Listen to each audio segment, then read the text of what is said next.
Howdy y'all, Andy McCabe here.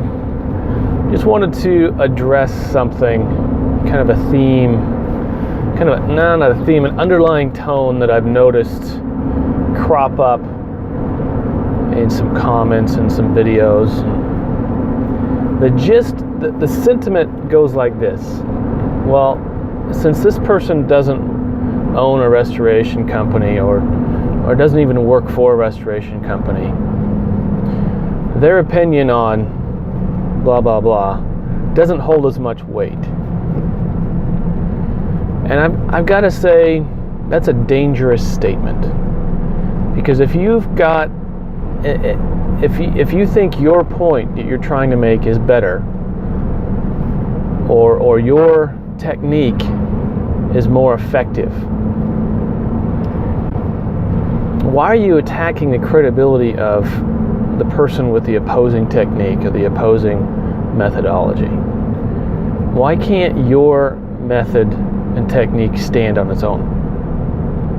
Why you gotta try to discredit something else, another idea, in order to make your point?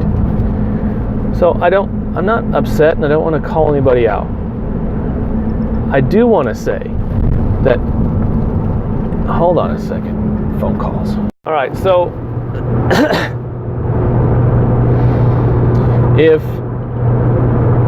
if you believe that the advice that I give, or the advice that somebody that does no longer works directly for or owns directly a restoration contractor, if you think that person's advice on the subject of restoration is not credible, I'm disappointed. I'm disappointed in the closed-mindedness of that. So I'd like to say right now,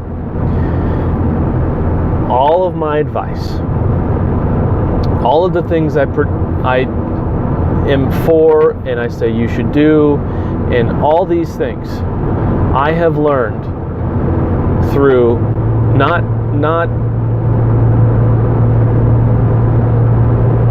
just by inference.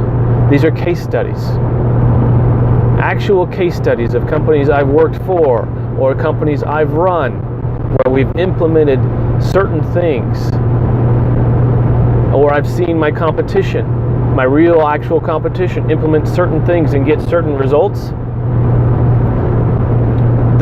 That's the advice I'd give.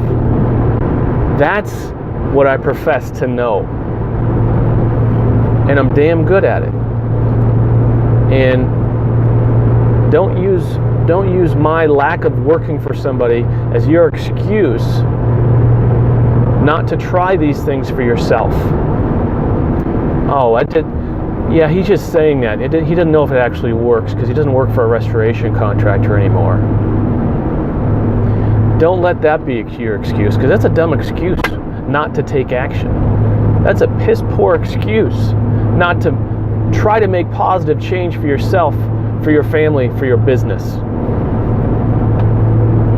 Man, we got to come together. We got to do all this and more in unison. So, there you have it. Have a great day.